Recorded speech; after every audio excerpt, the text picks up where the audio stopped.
తాకట్లో ఉన్న మీ బంగారాన్ని విడిపించి ఆ రోజు ఆన్లైన్ రేటుకి కొంటాం. Sharma gold company. నమస్కారం, వెల్కమ్ టు సుమన్ టీవీ. నేను గీతాంజలి. ఫిబ్రవరి 4వ తారీఖున రథసప్తమి. మాఘమాసంలో ప్రతిరోజు విశేషమేనండి. ఇక 4వ తారీఖున రథసప్తమి అందరికీ తెలిసిందే. అయితే ఆ రోజు పూజా విధానం ఏంటి, ఏ దైవారాధన చేయాలి, అలాగే స్నాన విధానం కూడా ఉంటుంది ఆ రోజున ప్రత్యేకంగా అని చెబుతూ ఉంటారు. తెలుసుకుందాం వీటి గురించి. మనతో పాటు ఉన్నారు ప్రముఖ జ్యోతిషులు బ్రహ్మశ్రీ నందిభట్ల శ్రీహరి శర్మ గురువు గారు. వారితో మాట్లాడదాం. గురుగారు నమస్కారం అండి. వాగర్థావివ సంపృక్తౌ వాగర్థ ప్రతిపత్తయే జగతః పితరౌ వందే పార్వతీ పరమేశ్వరౌ. సదాశివసమారంభాం శంకరాచార్య మధ్యమాం అస్మదాచార్య పర్యంతం వందే గురు పరంపరాం. ఆదిత్యాయ చ సోమాయ మంగళాయ బుధాయ చ గురుశుక్ర శనిభ్యశ్చ రాహవే కేతవే నమః. శృంగేరి జగద్గురు పీఠాధిపతులకి, కంచిపీఠాధిపతులకి నమస్కారములు తెలియజేసుకుంటూ కార్యక్రమాన్ని ప్రారంభిద్దాం. గురుగారు, రథసప్తమి విశిష్టత ముందుగా తెలుసుకోవాలనుకుంటున్నాము. తప్పకుండానమ్మా. రథసప్తమి అని అంటేనే మనకి ఇందులో అంతరార్థము, ఎవరు రథాన్ని ప్రతినిత్యము తోలుకుంటూ వస్తుంటారు? సూర్య భగవానుడే. సూర్య భగవానుడి యొక్క జన్మదినము ఈ రోజు. మనకు వసంత పంచమి సరస్వతి అమ్మవారు పుట్టింది ఎలా అయితే, సూర్యుడు పుట్టినటువంటి రోజు మాఘమాసంలో రథసప్తమి. కాబట్టి ఈ రథసప్తమి సూర్యుని పుట్టినటువంటి సమయాన్ని గనక మనం ప్రదేశాన్ని గనక మనం చూసినట్లయితే చాలా మందికి తెలియనటువంటి విషయం ఒకటి ఉందమ్మా. ఏంటంటే కశ్యప ప్రజాపతికి అదితికి పుట్టినటువంటి వాడు ఈ సూర్య భగవానుడు. ఎక్కడ పుట్టాడు అని అంటే సుమేరు పర్వత ప్రాంత స్థలంలో పుట్టాడు. ఇది ఇప్పుడు ఎక్కడుంది? జపాన్ లో ఉంది. కాబట్టి ప్రపంచంలో కూడా మొట్టమొదటి సూర్యోదయం జపాన్ లోనే అవుతుంది మనకు సైంటిఫికల్ గా. అందుకనే అక్కడ సూర్యుడి లక్షణాలతో కలిగినటువంటి మనుషులు ఎక్కువగా ఉంటారు. మీరు జపాన్ లో ఉన్నటువంటి మనుషుల యొక్క లక్షణాలు చూస్తే ప్రస్ఫుటంగా కనబడేటువంటిది అతి వయస్సు ఎక్కువగా ఉన్నవాళ్ళు, వృద్ధులు ఎక్కువగా ఉంటారు జపాన్ లో. అంటే సూర్యుడు అంటే ఆరోగ్యం కదమ్మా. నిండు నూరేళ్లు యవ్వనంతో వాళ్ళ పనులు వాళ్ళు ఇప్పటికి కూడా 110 ఏళ్ల వాడు కూడా సైకిల్ దొక్కుంటూ వెళ్తుంటాడు. జపాన్ యాక్టివ్గా ఉంటారు. ఇంకొకటి వాళ్ళకు ఉన్నటువంటి ప్రధానమైన లక్షణం, ఎప్పటికప్పుడు ఏ రోజు పని ఆ రోజు పూర్తి చేస్తారు. ముందు రోజు కూడా ఈ రోజు కొంత పెట్టుకొని పూర్తి చేసుకొని చేస్తారు. అంటే క్రమశిక్షణ కలిగిన జీవితం సూర్యుడి నుంచే వస్తుంది అది. పైగా మీకు సాధారణంగా అనారోగ్యాలు లేనటువంటి ప్రదేశం.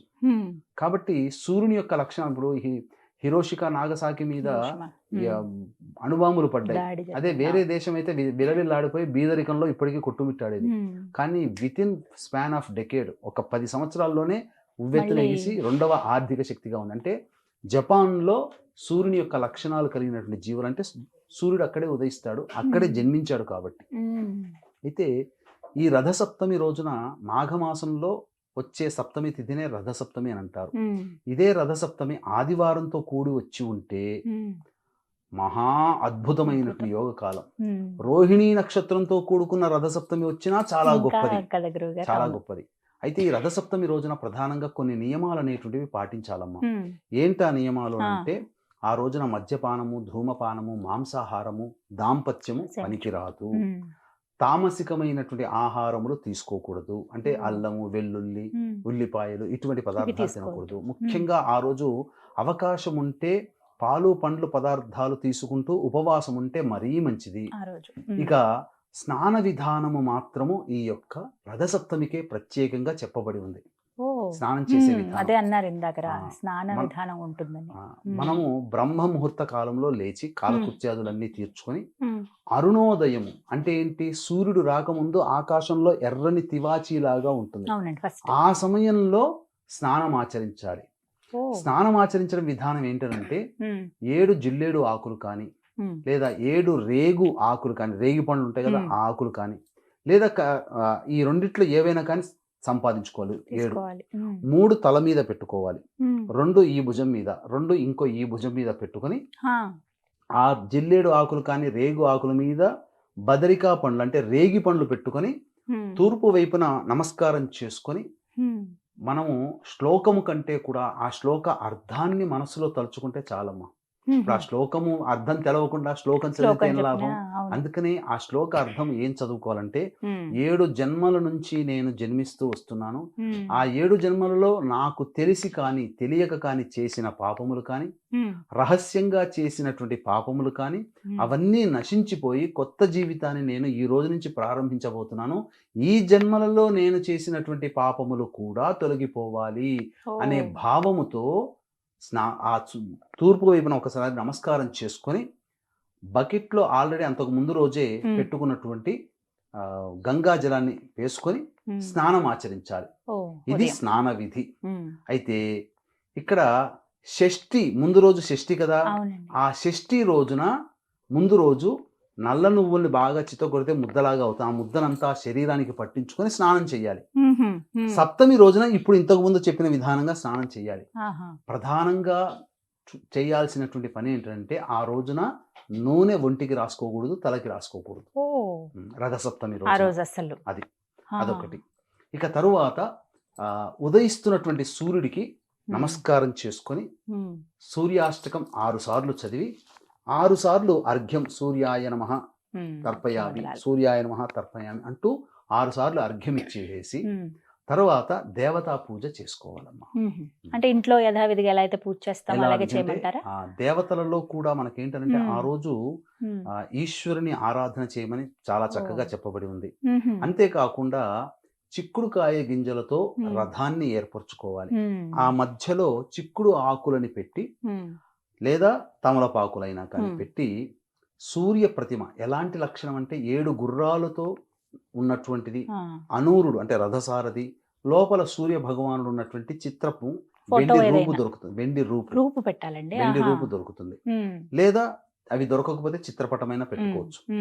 ఆ యొక్క విధానంగా ఆ రథములో పెట్టి అప్పుడు పంచోపచార విధానంగా ధూపదీప నైవేద్యములు ఇచ్చి సూర్య అష్టోత్తరము కానీ, విష్ణు సహస్రనామ పారాయణం కానీ, సూర్య సహస్రనామ పారాయణం కానీ ఆ రోజున చదవాలి. ఇదంతా బయట ఆరబయట సూర్యకిరణాలు పడే చెట్టు దగ్గర చేయాలి. తులసి చెట్టు దగ్గర సూర్యకిరణాలు పడుతూ ఉంటే ఆ రోజున మనం సూర్యకిరణాలు మన ఒంటి మీద పడాలి. ఇప్పుడు మనకు కరోనా నుంచి వచ్చినటువంటి అందరికీ తెలిసింది ఏంటంటే ప్రతి వ్యక్తిలో డి విటమిన్ లోపం ఉంది. అంటే ఇంట్లోనే కూర్చుంటున్నాం, కారు ఎక్కుతున్నాం, ఆఫీసుకు పోతున్నాం, పైగా ఈ రథసప్తమి రోజున సూర్యునిలో ఉన్నటువంటి అమృత కిరణాలు అనేటువంటివి మన శరీరాన్ని తాకి మనకు గొప్ప ఆరోగ్యాన్ని ఇస్తాయి. ఇది విధానంగా చేయాల్సినటువంటిది. తరువాత ఆ తదనంతరం నైవేద్యముగా ఏదైనా దానిమ్మ పండు పెట్టాలి. తర్వాత ఇంకా చేయాల్సినటువంటిది ఏంటంటే ముఖ్యముగా ఆ రోజున పాయసాన్నము ఆ యొక్క సూర్య భగవానికి చాలా ప్రీతికరం. కొంతమంది పిడకలు అవన్నీ పెట్టి అక్కడే వండుతారమ్మా. పిడకలు పెట్టి వండుతారు, పాలు పొంగిస్తారు. దాని విధానం కూడా మనం తెలియజేద్దాం. అయితే ఈ పాయసాన్నాన్ని చిక్కుడు ఆకులు ఉంటాయి కదా, ఆ చిక్కుడు ఆకులో దొంతలో పెట్టి నివేదన చేస్తారు స్వామికి. అంటే ఇందులో ఒక శాస్త్రీయత అనేటువంటిది ఉంది. ఒక్క రథసప్తమి రోజునే చిక్కుడు ఆకుల్లో ఎందుకు పెడుతున్నారు అంటే ఆ యొక్క రథసప్తమి రోజున సూర్య భగవానుడి సూర్యమండలం నుంచి వచ్చినటువంటి అమృత కిరణాలు ఆ పాయసాన్నంలో పడుతుంది. వేడి వేడి పాయసాన్నం చిక్కుడాకులో పడినప్పుడు ఆ ఆకు కొంత మరుగుతుంది. ఆ మరిగినప్పుడు ఆకులో ఉండేటువంటి రసాయనాలు ఆ ప్రసాదంలోకి చేరుతాయి. ఆ చేరినప్పుడు ఆ కిరణాలు కూడా ఆ యొక్క రసాయనాన్ని తాకినప్పుడు బెల్లము పాయసముతో చేస్తాం కదా, బెల్లం పాయసం, అది ఒక రకమైనటువంటి సంయోజన క్రియ జరుగుతుంది, రసాయన క్రియ జరుగుతుంది. ఆ రోజే దాన్ని కుటుంబ సభ్యులందరూ కూడా తీసుకోవడం వల్ల జరిగేటువంటిది ఏంటంటే ఈ కార్తీక మాసము, మార్గశిర మాసము, పుష్యమాసంలో చలి ఎక్కువగా ఉంటుంది. లోపల మనం తిన్న పదార్థం ద్వారా ఏదో ఒక విధంగా వైరస్ లోపలికి వెళ్ళిపోతుంది. ఆ వైరస్ అలా కాచుకొని కూర్చుంటుంది. మనం ఎప్పుడు బలహీన పడతామా, ఎప్పుడు దాడి చేద్దామా అని. అటువంటి వైరస్ ని సంహరించేటువంటి లక్షణాలు ఆ చిక్కుడు ఆకుల్లో పెట్టినటువంటి అప్పటికప్పుడు వండినటువంటి బెల్లం పాయసాన్ని పెట్టి నైవేద్యంగా పెట్టడం ద్వారా ఆ సూర్యకిరణాలు ఆ ప్రసాదంలో ప్రసరించడం ద్వారా వచ్చినటువంటి అమృతతుల్యమైనటువంటి ఆహారాన్ని కుటుంబ సభ్యులందరూ నైవేద్యంగా స్వీకరించడం ద్వారా ఆ వైరస్ నాశనం అనేది జరుగుతుంది. ఇది అందులో ఉన్నటువంటి శాస్త్రీయత. మనకు చెబితే అర్థం చేసుకోరు అని చెప్పి ఇలా మనకు ఆచార వ్యవహారాల్లో మనకు భాగం చేయడం జరిగింది. గురుగారు, రథసప్తమి రోజు కూడా పాలు పొంగిస్తారండి. దీనికి ప్రత్యేకమైన కారణం ఏమైనా ఉందా? ఇందులో ఒక గొప్ప అంతరార్థం ఉందమ్మా. మనము ఆరు బయట కానీ ఇంట్లో కానీ పాలు పొంగించిన తర్వాత ఆ పాలు పొంగు ఏ దిక్కున వైపు నుంచి అయితే పొంగుతూ కింద దొర్లుతుందో ఆ దిక్కు నుంచి కొన్ని ఆచారాల ప్రకారం, కొంతమంది ఆచారాలు, రాష్ట్రాల ఆచారాల ప్రకారం ఆ దిక్కు నుంచి శుభ సూచకాలు మనకు వస్తున్నాయి అని అర్థం. కొంతమంది ఏంటంటే ఆ విధంగా ఏ దిక్కునైతే పాలు పొంగుతాయో ఆ దిక్కు నుంచి అశుభ సూచకాలు మన ఇంటికి వస్తున్నాయి అని కూడా నమ్ముతారు. ఇది ఒక నమ్మకం మాత్రమే, మూఢనమ్మకం కాదు. కాబట్టి వీక్షించేటువంటి ప్రేక్షకులు దీన్ని ఆచరించవచ్చు, ఆచరించకపోవచ్చు, సందేహం లేదు. కానీ చెప్పినటువంటి విధానంగా ఆ రోజున ఈ ప్రసాద నియమము, స్నాన నియమాన్ని ఇవన్నీ కూడా పాటించాలమ్మా. గురుగారు, ప్రత్యేకించి ఇవాళ విధిగా ఆచరించవలసిన నియమం అంటూ ఏమన్నా ఉందా రథసప్తమి రోజున? రథసప్తమి రోజున ఖచ్చితంగా దానాది కార్యక్రమాలు చేయాలి. సూర్యోదయం అనగా సూర్యునికి సంబంధించినటువంటి జన్మదినం కాబట్టి సూర్యోదయం నుంచి సూర్యాస్తమయం వరకు నిద్రపోకూడదు. చాలా మంది మధ్యాహ్నం నిద్రపోతుంటారు. ఆ రోజు నిద్రపోకుండా సూర్యాస్తమయం వరకు ఉండి సూర్యాస్తమయ తదనంతరం కూడా మళ్ళీ విష్ణువుకి కానీ సూర్య భగవాన్ కానీ ఆరాధన చేసి రాత్రి భుజించే అవకాశం ఉంటే భుజించవచ్చు, లేదా పాలు పండ్ల పదార్థాలు తీసుకోవచ్చు. కానీ దాంపత్యం పనికిరాదు, అసత్యం ఆడకూడదు, ధూమపానము, మాంసాహారము, మద్యపానము ఇలాంటివి ఏవి కూడా ఆ రోజు పనికిరావమ్మా. అయితే రథసప్తమి రోజు ఈ విధంగా ఖచ్చితంగా అందరూ ఆచరించవలసిందే. అలాగే ఈ మాసం అంతా కూడా ఇంకా ప్రత్యేకమైన రోజులు కానీ ఏమన్నా పండుగ దినాలు కానీ ఇంకేమైనా ఉన్నాయండి? ప్రత్యేకమైన రోజుల కంటే, పండుగల కంటే కూడా ఈ మాఘమాసము అంతా కూడా ఆచరించదగినటువంటి కొన్ని నియమాలు ఉన్నాయి. ఈ మాసం అంతా పాటించాలి కూడా ఆచరించగలిగినటువంటి. అంటే ఆ ప్రధానంగా ఏంటి ఆ నియమాలు అనండి వీక్షించేటువంటి ప్రేక్షకులకి గమనిక.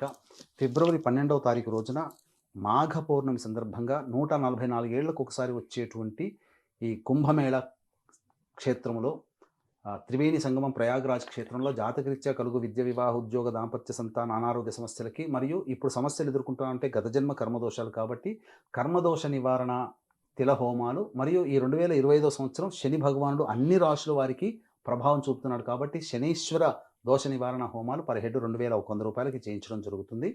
అలాగే 13వ తారీఖు రోజున మఖా నక్షత్రం పితృదేవతా నక్షత్రం. ఆ రోజున మనకు పుష్కరాలు ఎలాగో కుంభమేళా కూడా అలాగే కాబట్టి భర్త వైపు, భార్య వైపు 3 తరాల్లో మరణించిన వారి ఆత్మతృప్తి కోసం బ్రాహ్మణుని కర్తగా పెట్టి పిండ ప్రదాన తర్పణాది కార్యక్రమాలు చేయించడం జరుగుతుంది. వీటి వివరాలు కూడా కార్యక్రమ తదనంతరం చేసుకోవచ్చు. పరిస్థితులు కనుక అనుకూలిస్తే ప్రయాగ క్షేత్రంలోనే ఇవి జరుగుతాయి. ఒకవేళ అనుకూలించకపోతే ఖచ్చితంగా కాశీ క్షేత్రంలో ఇప్పుడు చెప్పబడినటువంటి పరిహారాలు చేయించడం జరుగుతుందని గమనించగలరు. ఇప్పుడు ఈ మాఘమాసములో సప్తమి తిథి నుంచి కానీ, లేకపోతే మాఘమాసం అంతా కూడాను ఆచరించదగినటువంటి కొన్ని నియమాలు ఉన్నాయమ్మా. తప్పకుండా కొన్ని వ్రతాలు కూడా అంటారు. అవి నిత్యబాల వ్రతము, అలాగే ధనపాల వ్రతము, ఇలాంటి వ్రతాలు అనేటువంటివి ఉన్నాయి. అలాగే కృష్ణుడు అందరికీ మేలు చేకూరాలనే ఉద్దేశంతో జాతకరీత్యా కలుగు అన్ని రకాల సమస్యల పరిష్కారానికి ఈ రోజున ఒక నియమము, వ్రతాన్ని ఆచరించమని చెప్పాడు. అది మరొక వీడియోలో మనం తెలియజేస్తున్నాం. అయితే ఇక్కడ ప్రధానంగా మాఘమాసం అంటే మా అఘ అంటే, అఘ అంటే పాపం, అఘనాశిని అని. కాబట్టి పాపాలని తొలగించే మాసము ఈ మాఘమాసం. కావున మనకు శాస్త్ర ప్రకారం ఏం చెప్పబడి ఉందంటే, రవి మకర రాశిలో ఉండగా మాఘమాసములో ఎన్ని రోజులు ఉంటాయో అన్ని రోజులు సూర్యోదయాత్ పూర్వమే కాలకృత్యాదులు తీర్చుకొని సూర్యుడికి నమస్కారం చేయడం. అలాగే ఇది ఒక నిత్య వ్రతము. సూర్యోదయం కంటే ముందే లేచి కాలకృత్యాదులు తీర్చుకొని అరుణోదయ కాలంలో స్నానం ఆచరించి ఉదయిస్తున్నటువంటి సూర్యునికి అర్ఘ్యం ఇవ్వడం, ఇది చెయ్యాలి. మనకి మాఘమాసంలో రవి మకర రాశిలో ఎప్పటి వరకు ఉంటాడంటే మాఘ పౌర్ణమి వరకు ఉంటాడు. కాబట్టి అప్పటి వరకు కూడాను ఈ విధానమైనటువంటి స్నానాన్ని ఇంట్లో కూడా ఆచరించినా మనకు ఇది చాలా గొప్పదైనటువంటి మహిమ కలిగినటువంటిది. ఇక ఇంకొకటి ఏంటనంటే, మాఘమాసములోనే రవి మకర రాశిలో ఉండగా పౌర్ణమి కంటే ముందు వచ్చే ఆదివారం రోజున ఎవరైతే సూర్యనారాయణుని ఆరాధన చేస్తారో, అనగా సూర్య అష్టోత్తరముతో కానీ ఆ విధంగా మనం రథసప్తమి రోజున ఏ విధంగానైతే పూజ చేస్తామో ఆ విధంగా ఎవరైతే పూజ చేస్తారో వాళ్ళకి ఆ సంవత్సరం అంతా ఆర్థిక బాధలు, రుణ బాధలు, అనారోగ్య బాధలు ఉండవని మనకు చెప్పబడి ఉంది. ఇక ఇంకొకటి ఏంటంటే నిత్యపాల వ్రతము అని కూడా ఉన్నదమ్మా. అంటే ఏంటనంటే, ప్రతిరోజు ఎప్పటిలాగానే స్నానం ఆచరించి మాఘమాసం 4 రోజుల పాటు సూర్యునికి నమస్కారం, సూర్యార్ఘ్యం ఇచ్చిన తర్వాత ఒక పిడికెడు బియ్యాన్ని ఒక రాగి బిందెలో వేయడం, ఇలా 4 రోజుల పాటు చెయ్యాలి. చేసి ఎంతైతే వస్తుందో, ఎంత బియ్యం అయితే వస్తుందో అంతకి 4 గింతల బియ్యాన్ని కలుపుకొని అమావాస్య రోజున స్వయంగా వండి ఆ పదార్థాన్ని అనాథలకి కానీ ఆశ్రమంలో ఎవరికైనా కానీ పెట్టినట్లయితే ఆ ప్రభావం వలన ఈ మాఘమాసమంతా నియమనిష్టలతో ఏ కుటుంబంలోని వారైతే చేస్తారో ఆ కుటుంబంలో భర్త వైపు, భార్య వైపు ఉన్నటువంటి మరణించిన వాళ్ళకి ఆత్మతృప్తి కలుగుతుంది. ఎప్పుడు 4 రోజుల పాటు బియ్యాన్ని ఒక్కొక్క పిడికెడు పెట్టి దానికి 4 గింతల బియ్యాన్ని కలిపి వంట వండి అన్నదాన కార్యక్రమాలు చేయాలని ఇది శాస్త్ర నియమంగా చెప్పబడి ఉంది. ఈ విధంగా చేసినటువంటి వాళ్ళకి అన్నపానాదులకి లోటు లేకుండా జీవితాంతం సుఖ సంతోషాదులతో ఉంటారని మనకు చెప్పబడి ఉంది. ఈ విధంగా ఈ మాసం అంతా ఆచరిస్తే మంచిదంట. చక్కగా వివరించారు గురుగారు, ధన్యవాదాలండి. సర్వం శ్రీ ఉమామహేశ్వర పరబ్రహ్మార్పణమస్తు.